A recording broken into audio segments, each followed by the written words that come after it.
Hey y'all, happy Tuesday. I'm Yoko with Girlfriends Unfiltered, and we're about to bring up author Danielle Allen, and I am so excited to be able to talk to her.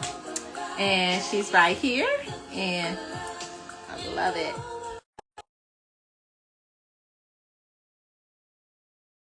We're going to be talking about Curvy Girl Summer, but mostly we're going to get into plus size players. Hi, Hi, how are how are you? you? Listen, my camera froze from the back. I couldn't get it to turn around, so I'm sorry for the delay. Oh no, no, you're fine. Everybody could see my messy desk. Yeah, I'm Yoko with Girlfriends Unfiltered, and I am honored and excited to have author Danielle Allen. And again, we're going to be talking about plus size player, and we're going to go back and just do a little bit on Curvy Girl Summer. This was Yes. last summer. Okay. So we had two summer drops, y'all. Okay. That's I how we do. Okay, so I want to do my introduction. I'm going to place my glasses on. And today, I'm excited to introduce a USA best-selling author. She writes Black love stories that keep you totally captivated. She addresses many complex issues with a development of very authentic and sometimes complex characters. You surely get a well-balanced story with spice and a lot of love. She is a professor and a life coach, and I'm excited to introduce to y'all author Danielle Allen. thank you so much. I appreciate you having me. Hold on, let me see. Let me get my volume up just a little bit. And we just gonna talk and chat. If you guys have questions, you can go ahead and put them in the circle where the question mark is. And if we have enough time, we'll definitely get back to those questions. But other than that, I'm ready to jump in. You ready? I'm ready. Okay. Well, this is the regular first question that I always ask you on Girlfriends Unfiltered is when did you fall in love with writing Black love stories? I mean, from the beginning in 2013, I wrote my first book, and it was me and my best friends who read it, and that's okay. But but I fell in love with the process of writing then. That was my first attempt at fiction, and after I finished, I loved it so much that I figured out how to put it up on Amazon, and that was my first release. It was called Back to Life. Back to life. Yeah. And part two was Back to Reality. And so Okay. it was inspired musically. So currently you are hybrid. You do traditional and indie. Can you tell us the difference between the two and how the experience have been for you? Okay, so I'm gonna be honest, it has not been any different for me. And I've heard the horror stories, I know the horror stories that people face, and I can honestly say that at Bramble it I have not had that experience. I wrote Insta Love and Curvy Girl Summer basically at the same time because there is a window where when the traditional book comes out that you can't release anything independently. Okay. So I wrote them at the same time, and if you read it, it's the same quality of work. It's just that a publishing house is going to have more marketing dollars behind it, Mhm. and so like more people have read Curvy Girl Summer and Plus Size Player than my indie releases, but like it's my voice Mhm. through and through, and I think that that is part of the blessing of being at a place that heard my pitch, saw my pitch, heard me, and wanted me period. They didn't want a different version of me. They didn't want a watered down version of me. They wanted me and my story. And so I don't feel like there's any difference. I mean, except for if I wrote, it's like a year before, like the book will be done and written, and then a year later it'll come out. I feel like the only real difference is that, like, that wait time nowadays is like if I write something, I would put it out soon thereafter. Mhm. But as far as like the process, that hasn't been my what I've heard, the horror stories that I've heard, the The people changes that people have to make, that hasn't been my experience. And like that is a blessing. And I pray that it stays that that way. way. But Because look at this, right? Look at that cover. Representation, right? okay, okay. This right here. I love this. I love Thank all of you. this. It's just Thank so you. exciting for me to be able to see you just step out. Like, I Thank don't know. I think you. I first met you at, I want to say it was Indie Love in 2021, maybe. I think And so. I think so. just to see this, it truly is, it just it warms my heart to see this. Thank Not just to see you. this for you, but to see this for us. Mm-hmm. And when I say us, Absolutely. I'm talking about this indie Black romance community. And so I want to ask you, how do you feel? Because you're like the step out representation for this community that so many people are seeing right now. How does that feel? And is that like a weight on your shoulders? I've never thought about it in the way that it's a weight or a Uh-huh. burden. I've only ever thought about it as like if I'm able to do something, and if it's something that, whether it's for the publishing house that I'm with, or in whatever way, if I'm able to do something, then hopefully they, and by they, I mean, are Right. able to see that, like, looking in the indie space, there's How we so show much up. talent there. How we show Yes. up, how we as writers, like, are really good and like don't need to be dismissed or downplayed or like acted as if we can't handle writing trad works, or that our voices need to be watered down in order to sell. Yes. So it makes me feel really good if someone is then like, oh, okay, I do think it's believable to sell a book with a fat woman on the cover, a fat black woman on the cover, a fat black woman with natural hair on the cover. I do think it's believable to have a story about like a fat black woman where the story isn't about her losing weight in order to find a man. It isn't about her being the sidekick to her thin friend. It isn't Mhm. about her being a like the mammy like trope, like being able to do well in a space that with characters that look like me. All this feels good in general, but to have the minds of people who don't look like me change as far as what they feel like success can be, what it Yeah. can look like, and what it needs to sound like, that I feel like is like just a blessing. And I feel like hopefully it like allows other people to be able to come through the door being their authentic selves and not Yes. being told that they need to shrink and they To need to fit be into the less than. right, to fit into the story. So I'm gonna talk a little about a few things you mentioned. First, I just want to say this. So I've never been a curvy girl. Like I've always wanted to, believe it or not. Like I wanted to have the curves and all of these things because, I just did.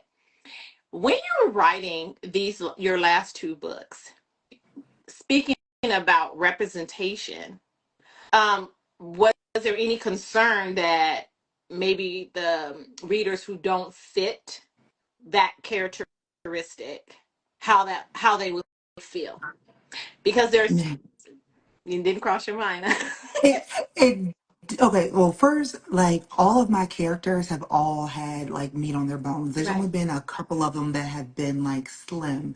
Hmm. Um, but the in 2015 I wrote Work Song, Yes. and that was about a like a plus size model, or she was a fashionista, but like really Hmm. her heart was in sports. And so like it wasn't a situation where it was like, oh, I'm gonna do this new thing. Like I've always written like bigger bodies in stories because I feel like I've been fat my whole life and I've never struggled with my confidence, Right. with getting a man, with like there's never been, sometimes I feel like media portrays fat women in a certain way.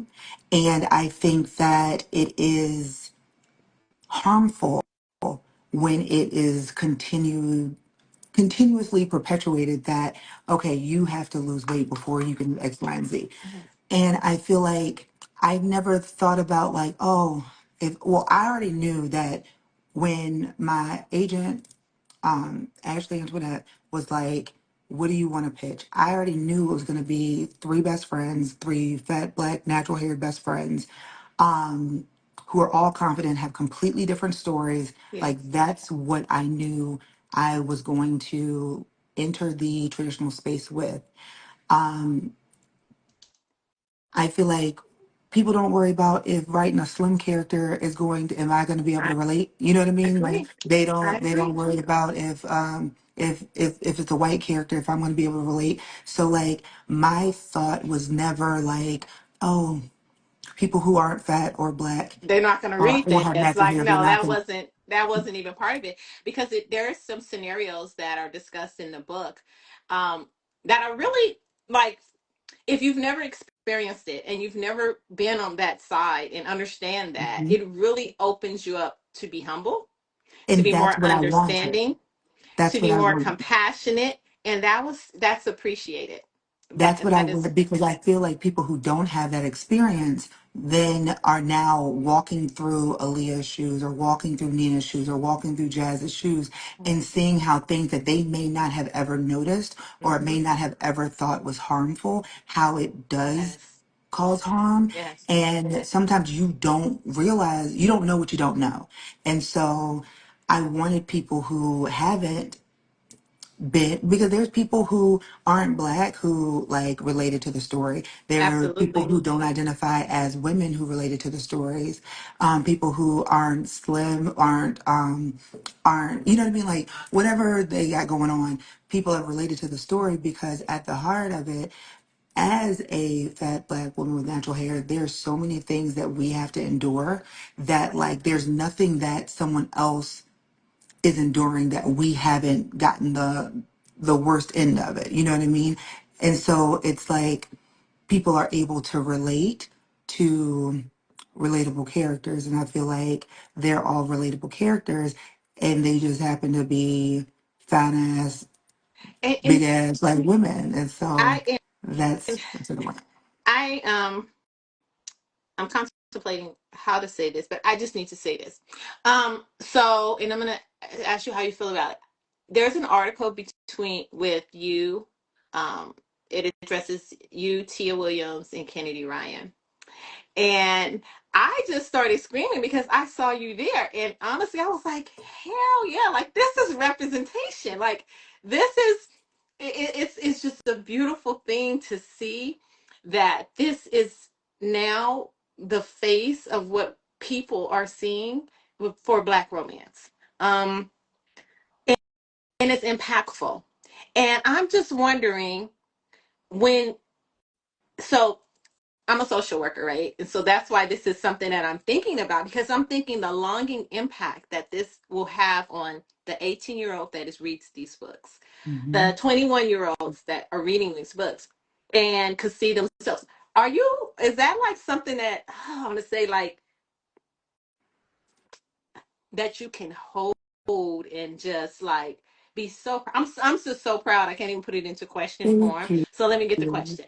Let me say, the question is how does it feel to be making a social impact on young girls? It feels amazing. I feel like when I was 20, I don't, and I'm only 27 now, so it's Mhm. only been a few. No, but when I was 20, I just got that. Yeah, girl. when, We're looking forward to our 30th. when I was 20, I don't remember reading anything where like a fat black woman was being loved properly at all. Um, it was always the narrative of like, lose the weight and then, or if there was a story, it would be, you have to like lose the weight before you are. And so like if that's the narrative that you're getting from books or movies or TV, and then every other commercial is like a diet pill, a Right. shot, a program for you to lose weight. If if all of the messaging is that you're not enough, and until you lose weight, you will never be enough, then you start to internalize that. Unless you have like a support system or people around you who pour into you and make sure you know who you are and whose you are. And so I would have loved to have read stuff like that coming up, but like it's not even just the young, like I love it for the younger people, but there have been so many people who are in their 30s and 40s who have also said that it has made them feel more confident going into the summer. It has made them feel more confident going into the dating space. It's made them feel more confident in who they are and how they look. And every time someone says that, it makes me want to cry. I don't like to cry in front of people, so I keep it together. But it really touches me because I feel like that's so important. Like I don't know if I didn't feel like if I didn't feel like I was her, Right. then I don't know how different my life would have been because it's so easy to let the messaging of the world try to make you less, to feel less, to accept less, to settle for less. And I think that because of that, um, I wanted to pour all of that into the stories Yeah. so that people could take that away and put and Listen, have that in them.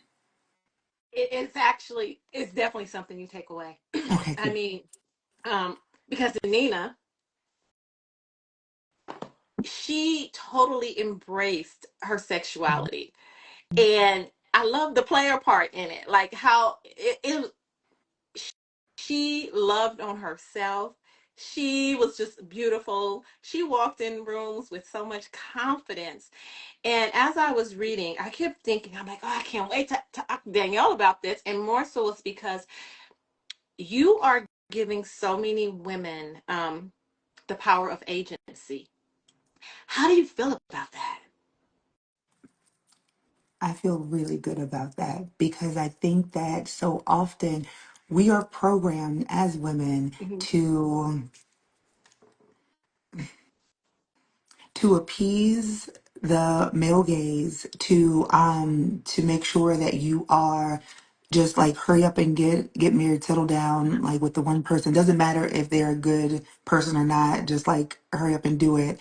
Um and be a partner and a mother and let that be your entire life. That's it. That's all you're supposed to be. And so to have someone like Nina who is like, I I'm not even gonna put that pressure on these men to like be everything I need them to be. So I'm gonna I'm a date. have look. I'm gonna have one that makes me happy. I'm gonna Okay? have one that makes me laugh, Okay? and it's okay. And it is. But I feel like unfortunately men are given the grace to date around like that.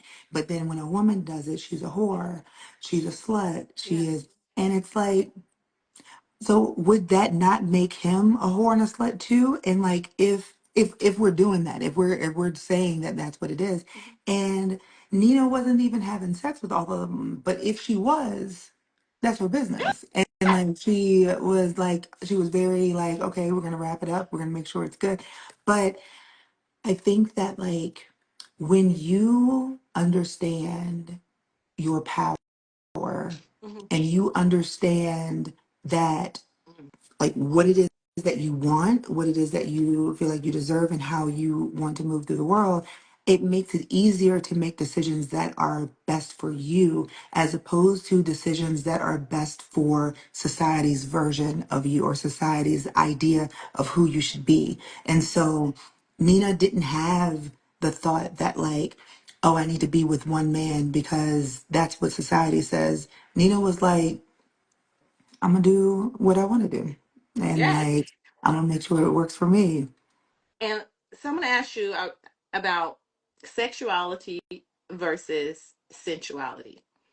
And because there was so much sensuality in this book, and I was walking this morning and listening to the amazing narration done by Wesley Siobhan, by the way, which I'll get Wesley's back so to. good. And He's so I'm just good. like, wait a minute. Just their conversations were like, can you talk a little bit about the importance of sensuality versus sexuality? I feel like both are important, Mhm. but like every situation doesn't call for sexuality. Every situation doesn't call for them to necessarily to have sex. But I feel like when you are connected to that person, when you have that intimacy and that chemistry with that person, then sometimes an ordinary conversation can have like those like waves of like Yes. of sensuality that just pulses through the conversation, and Yeah. it's not anything that's like overtly sexual. It's just like you Their just feel them. conversations, their conversations. I'm like, did they just have sex? And it was just a conversation because it was so, I mean, obviously, okay, so let me pause for a minute. So let me just, I'm asking you all these questions, and I didn't ask you about your writing. When did you start writing? Because you're an amazing author. Thank You've written already you. over 50 books, and so you're a super dope writer. Thank So you. I'm just gonna say that. So I don't really need to ask you any questions about that because your work speaks for itself. I mean, we Thank go to broken clocks to sweatpants. What was this? Gray sweatpants sweatpants. season. Yeah, but this one to me, because it really showed again that you can tell a story and make it so intimate without physical contact. How did you develop that skill?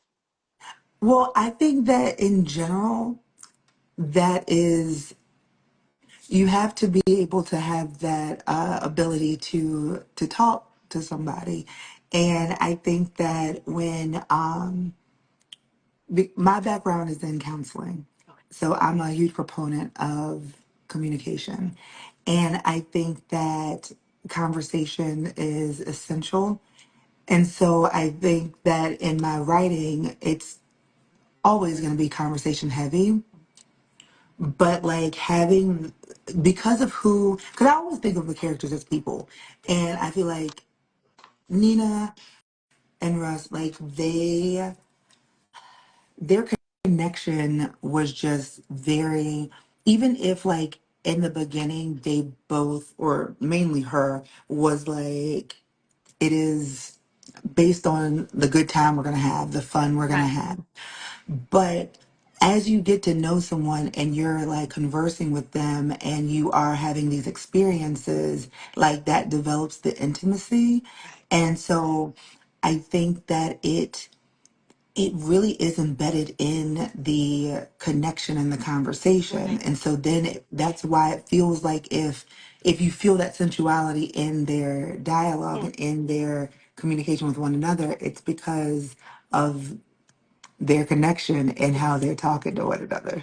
See, I part of it, it was she was such a powerful person. She was just like everything about her was just dope. Like she was just an amazing human. And part of that was because she had an amazing mother. Yes. The relationship that she had with her mother. Where did the seed for that portion of the story come from? So when I pitched it, I'd already written out like Aaliyah. Aaliyah's family was very, we'll say traditional in the idea of like, okay, like it's time for you to get married and have a baby. Like it's coming up on you're about to be 30. Like what's going on?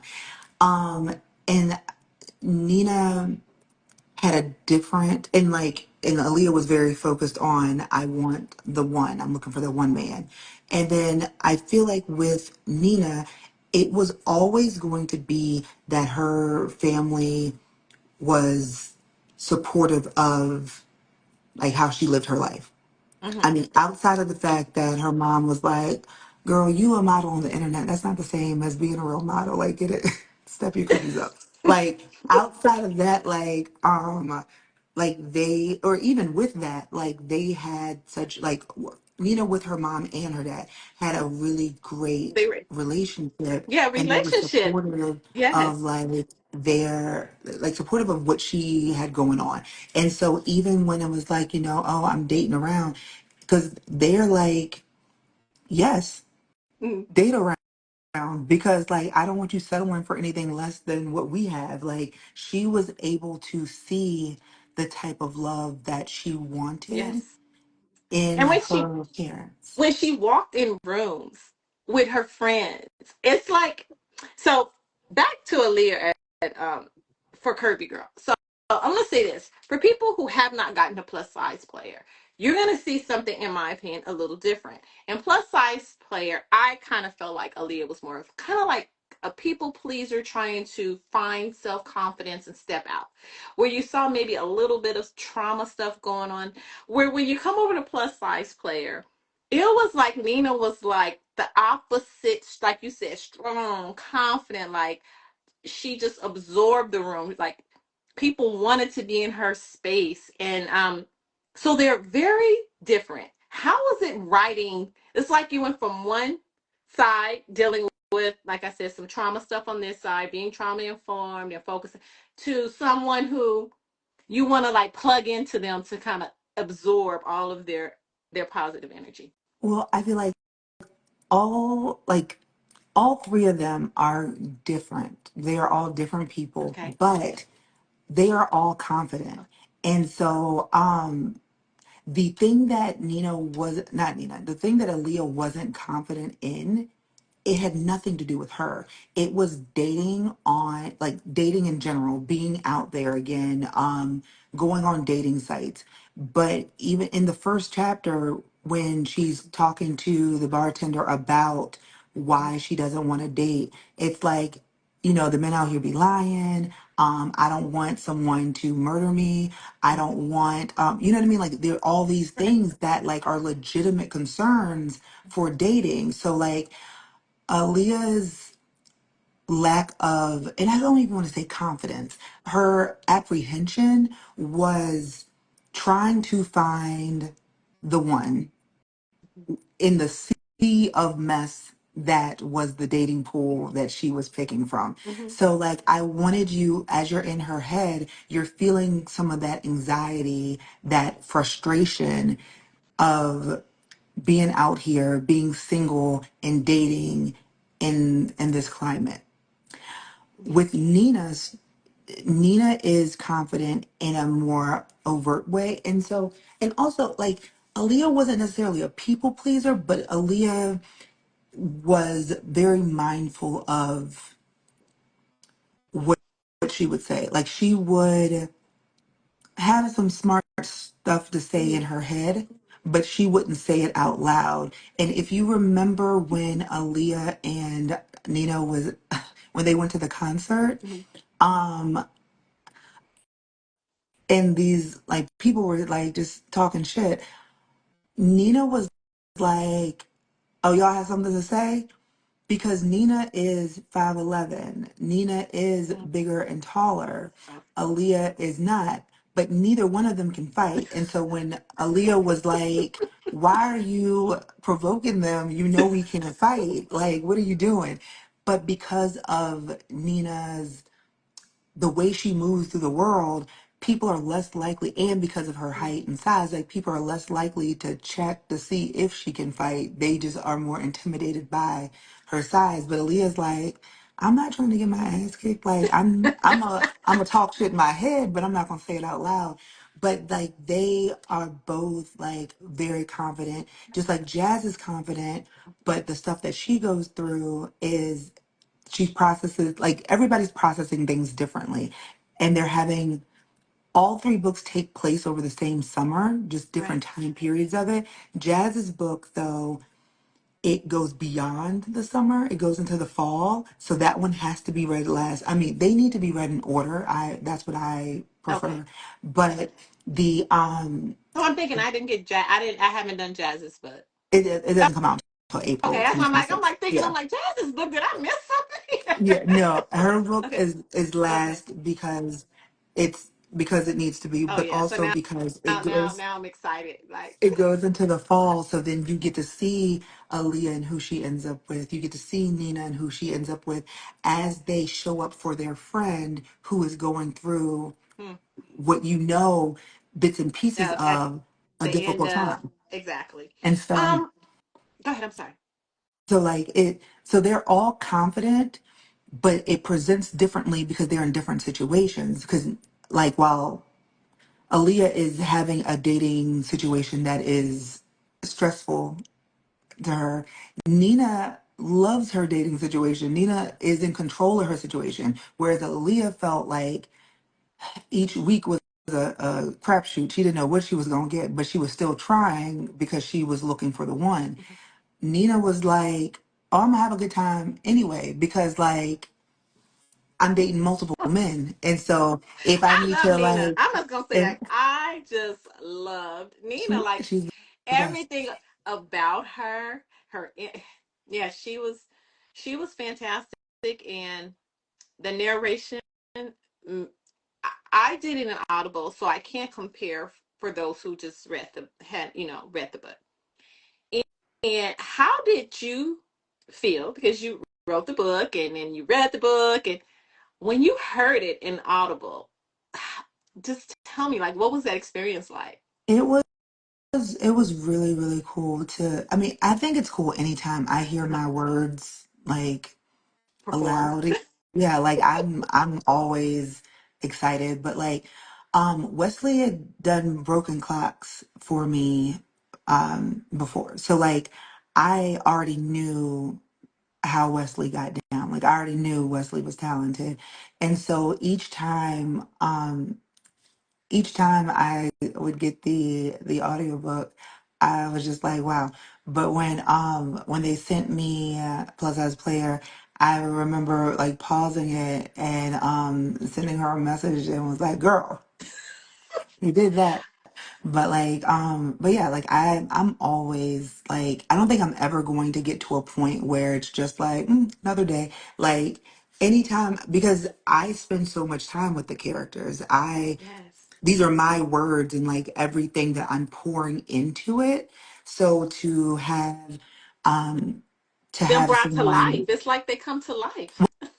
well, see, they were already alive in my head, and so Okay. like to be able to hear it in a way that where it's not me thinking it and coming up with it and typing it, but just hearing it back and hearing it back from Wesley and her talent, it's just always going to like do something to me every single time because it's amazing. As I was listening to it, I swear I think I hit that arrow and sent it to so many people.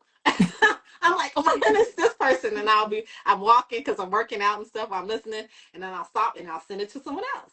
And then I'm like, this book made me better in a lot of Thank different you. ways. Thank Um, you.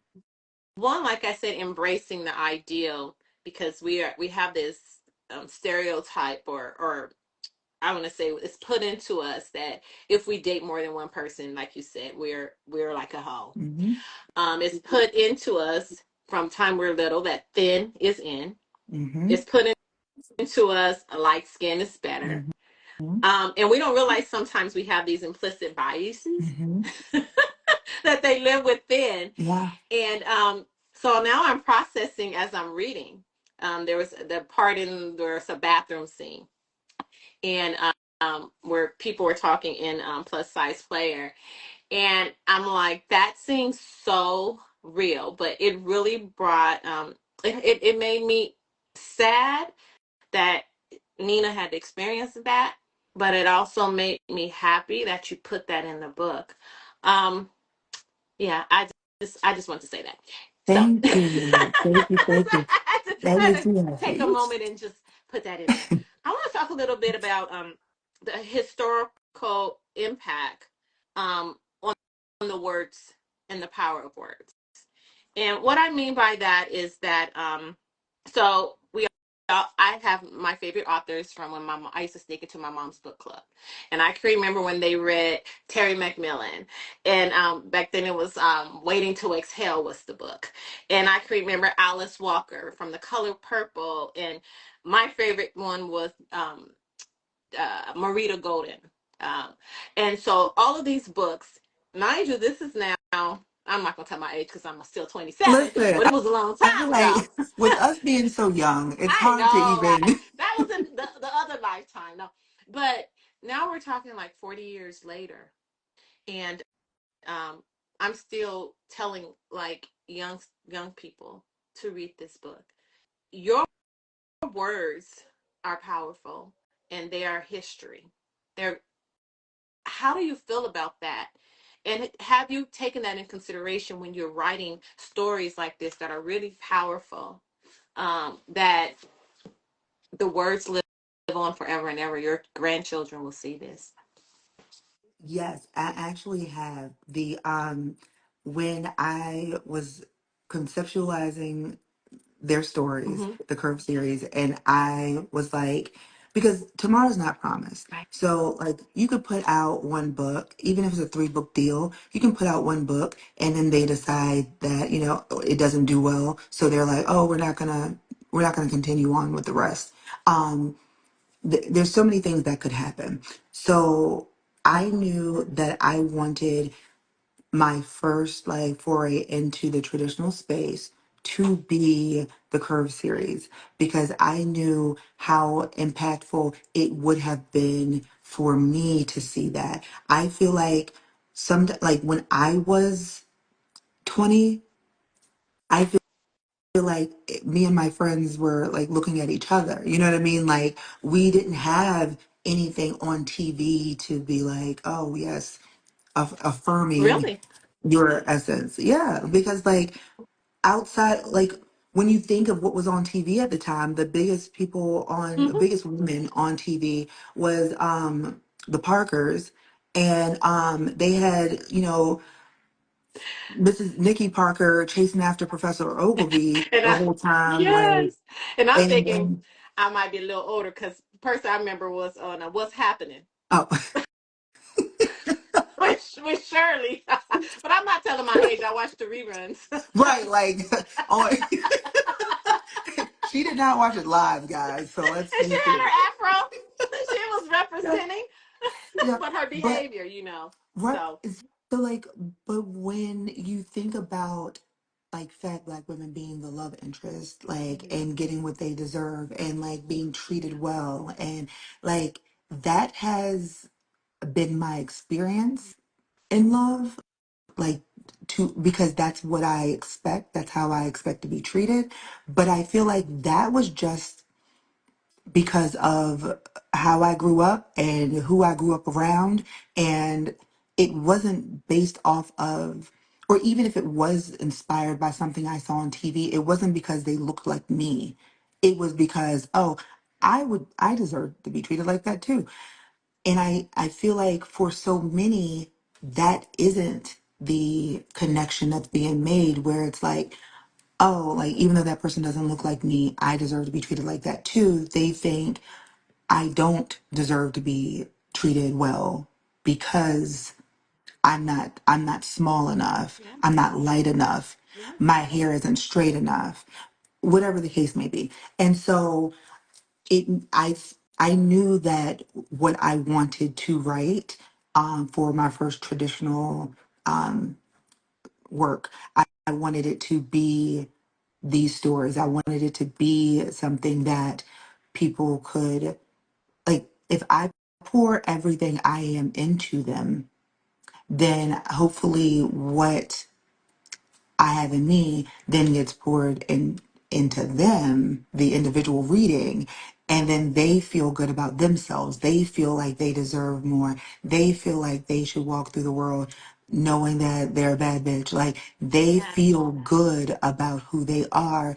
And then more people are walking around regardless of your size, your complexion, your hair type, your height, regardless of anything. If you're feeling good about you, then not only do you treat people better, but you expect better Yes. treatment. And so like it's a reciprocal cycle that I feel like that's what I want my, so if in 40 years someone's reading these books and they have extra fat on their bodies, hopefully they feel like, oh yes, I am a Yes. bad bitch.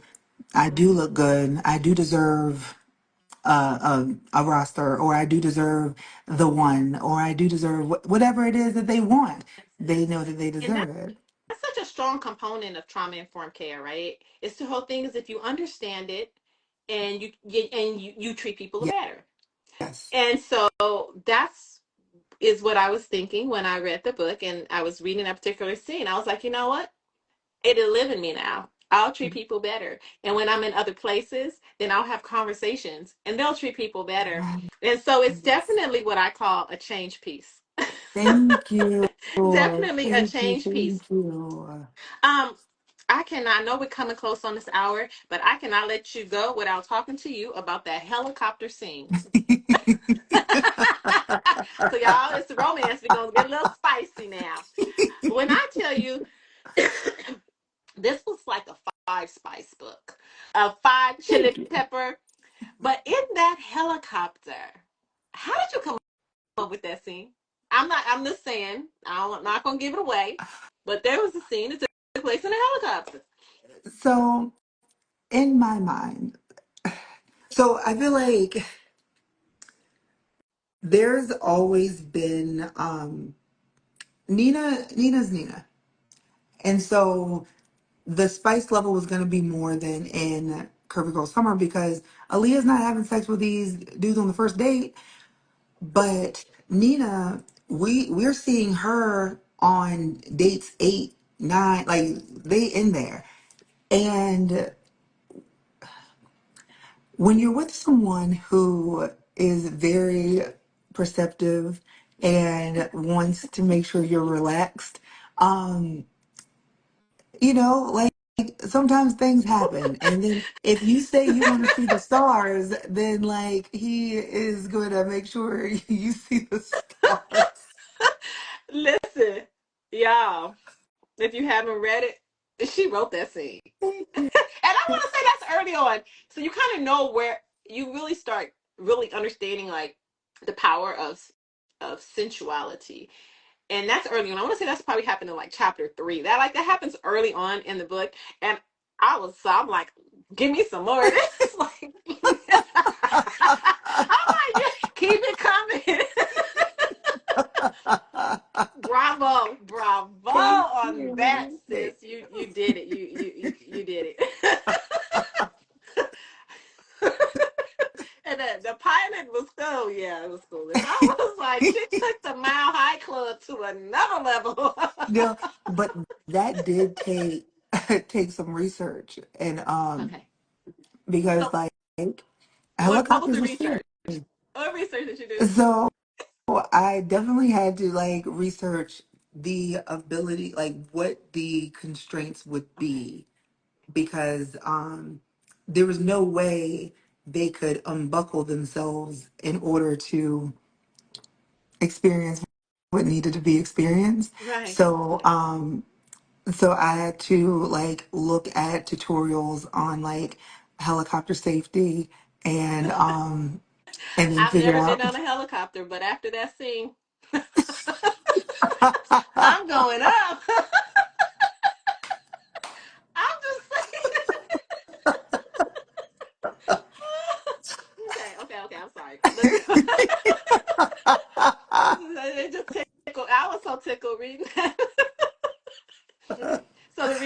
research. Yes. So research was done in order to make sure that it was as accurate as could be, Okay. and still achieve what I wanted to achieve. And so I wanted to Yeah. set the tone of the type of relationship they had. They had fun. They had fun. And the fun came right after she had to deal at right. Well, there was a weight issue on how much a person weighs to get on a helicopter, Mhm. which I mean I don't know anything about that, but I was like, okay, so there was clearly there was research done around that, and just that whole situation um again was something that you made sure you really put into the story in so many different areas what people have to go through, and yeah, Well, that was done well. thank you. But I've like I said, I've been fat my whole life. Like, so these are like normal things that like I'm always having to consider. And so I feel like I remember being in Bali with one of my best friends, and it had what the weight limit was for this like rope swing. Okay. And he was like, oh, come and do it. And I was like, oh, I'm over the weight limit. And he was like, you don't look it, so like, come on. I Oh. was like, I'm solid. Okay. So like, even if I don't look it, I'm not about to fall to my death. Like, we're not doing that. But it's like, it's something that like, if you don't ever like, if you're smaller, you don't necessarily think about like, oh, what is the weight Yeah. capacity Hmm. of a helicopter, or what is the weight capacity of this thing that I'm getting on, especially if I'm getting on there with other people. But it wasn't just the weight, it was the care put into the date in general, like without giving anything away. But it was the care and attention to detail that was put into the date that made that particular part important. Okay. I'm just I put on my glasses because we have one question, and it's from KB Reading. What is something you can share with the readers that we can expect in Jazz's story? I don't think I am officially allowed to share anything, but I will say this. Jazz's story is not it was never going to be as rom-commy as the first two. Like, it wasn't pitched that way. And I Okay. do think Bramble was a little like nervous about that. Not at first, but I think because the first two have been so well received, Okay. I think now they're like, about that. But it's like, if you are paying attention, if you read both Yes, books, you already then you know. know Yeah. that And it Jazz really, is yeah. having, right, like it wouldn't make sense. Now there are some moments that are humorous just because, I think I'm hilarious. I, But I think it so the too. over thank you. Thank you so much. The But like banter is thank you. But the overall, like, her story is a sadder story, Mhm. but it is she's still just as confident as her best friends. She still knows that she's a bad bitch, but like the things that the outside forces in her life are making her like relate to things in different ways. Um Jazz's Aaliyah's book is from the end of June until the end of August. okay. Nina's book is from the beginning of August to like mid September. Okay. And then Jasmine's book is from June until deep into the fall. And so you get to see you get to see Jasmine and what happens during the summer, and like why she hasn't been talking to her friends, Yeah, why I can't. she's been, Yeah. yeah. And I'm then excited for it. I'm actually I'm really excited for it. I'm gonna go back to look at me. I remember where I was like I was like at one. I kind of got lost focus on the Audible because I was driving and anyhow. And so I was like, I'm gonna have to go back. And it was right around 297, I think. Look at me. I remember the page. I was because I'm in I my mean, I'm like, I'm gonna have to go back and listen. It was right around the part where I think they're meeting at like and we all show up and then there's a guy and it's like, wait a minute, isn't that anyhow? I don't want to give it away. But it's right around the page where you kind of get a little more insight on jazz. yeah, I don't know. Say it was a Word document the last time I looked Oh, at okay. it, and so then I sent it, and then I like listen. So I don't know what the page numbers are, Yeah, cause see, but I follow the book at the same time as I'm okay. listening to it, and so if I get in my car, then I kind of sometimes it's harder for me to like remember it because this is my brain. I have to do both at the same No, time. So I'm like, I've seen a lot of people say that they like that immersive reading yeah, experience is like better for hmm them. And so, but yeah, so it's just that you see Jazz's summer and then you see her fall. okay. And in the fall, you get more information about what's happening with the other best friends too, because, you know, they're there for her. Um, so yeah, that's all I can really say about Jazz's story is that it stretches a longer period of time. And so anything when people are like, oh, and like it was always meant to be like this. So when people were like, oh, Aaliyah's book ended and we don't know what happened next, and Nina's book ended and you don't know what happened next, it's because in book three We're you gonna get get everything is gonna be put together. mhm. Well, And because there was no way to do that without spoiling the other books. okay. So that's gonna be book 56, and we're all gonna be waiting. Take your time. Actually, it's gonna probably be book 60 because I have some things that are becoming In the out middle. independently. Mhm. Okay. And so, um, that's even better. Um, so I'm gonna start wrapping this up, and I want to say thank you for writing such a socially impactful book, thank, a book thank you. that we'll be talking about for a long time to come.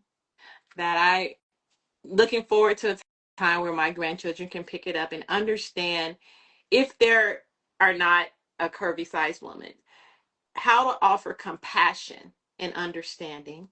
Um, that part. Mhm. Um, for confidence building for me right now and for those to come. You've done a great job. I'm loving to see you on your world tour. Like Thank every time you. I look, interview here. It's a beautiful thing to see, and I'm so Thank excited you. for you. Um, what's next? Well, as far as where I'm gonna be at the house party, and then I'm gonna be at Behind the Pen. Okay. I'm gonna be in Kansas City right before Behind the Pen.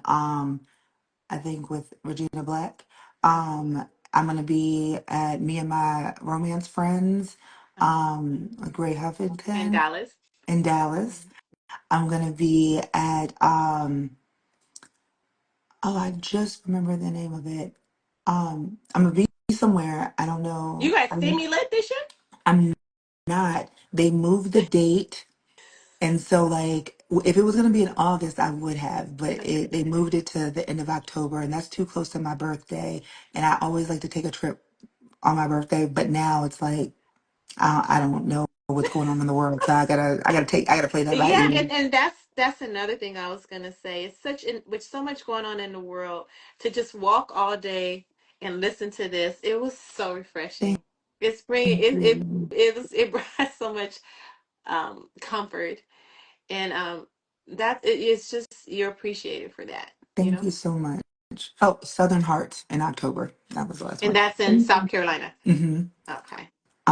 But thank you so much. I appreciate that because that's what I want. Like I want people to read it and like to like embrace the love stories Yes. within, but also to feel empowered and to feel like they are worthy of the love that they seek, to feel that they should be confident in who they are and whose they are and how they were made and what they look like.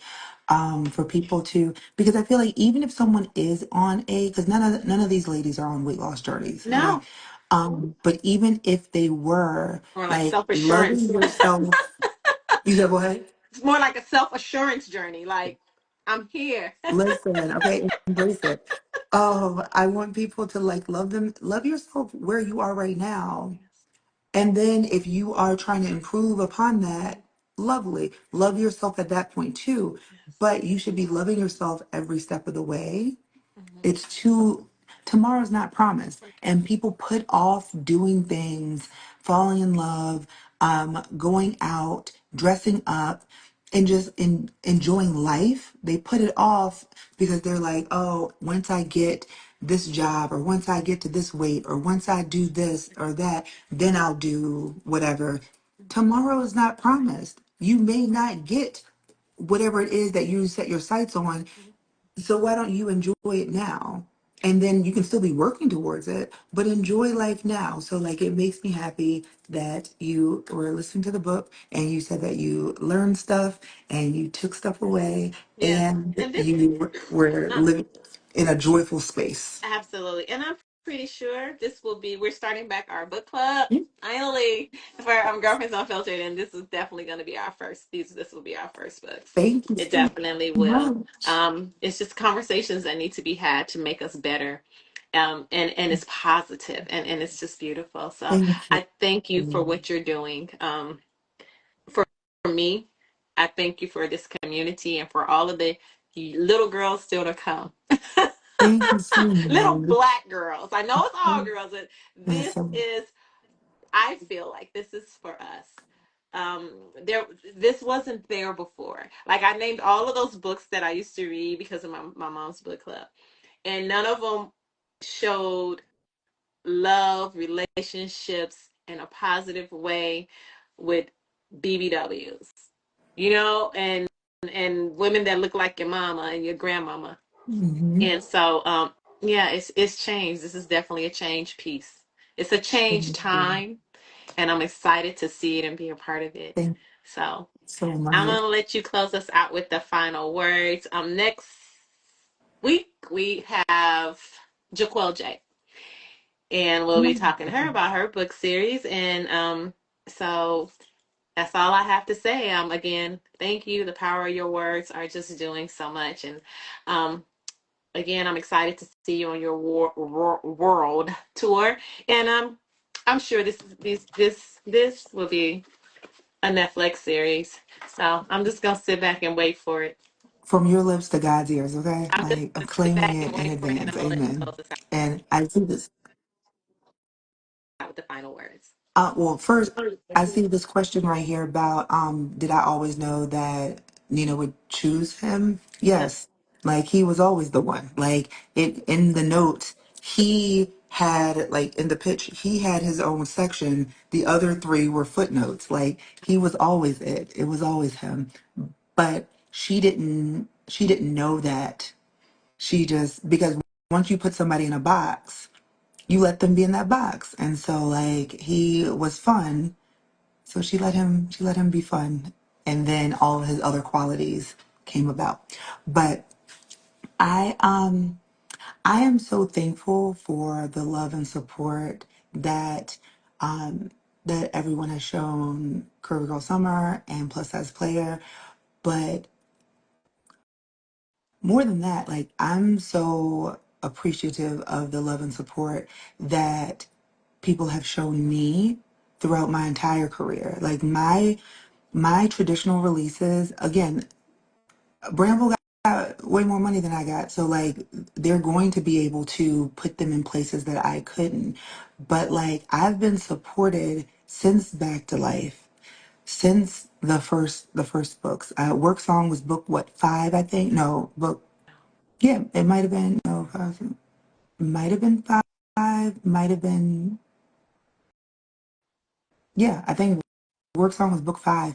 So Mhm. like I've been supported my entire career by amazing people who like continue to lift me up, and I feel like this wouldn't none of the opportunities that have presented themselves would have even come if like I didn't stay the course. The only reason that I stay the course is because even if it was only a few people who were reading it, like the people who were reading it were pouring into me and letting me know how much they loved it, and I kept going. And so I feel like I am so appreciative and so thankful to be surrounded by so much love and so much support. So I just want to say thank you to all of you. Well, from me, you're welcome. Yay. And again, just looking forward to see, to sit back and watch all that you're doing for this community.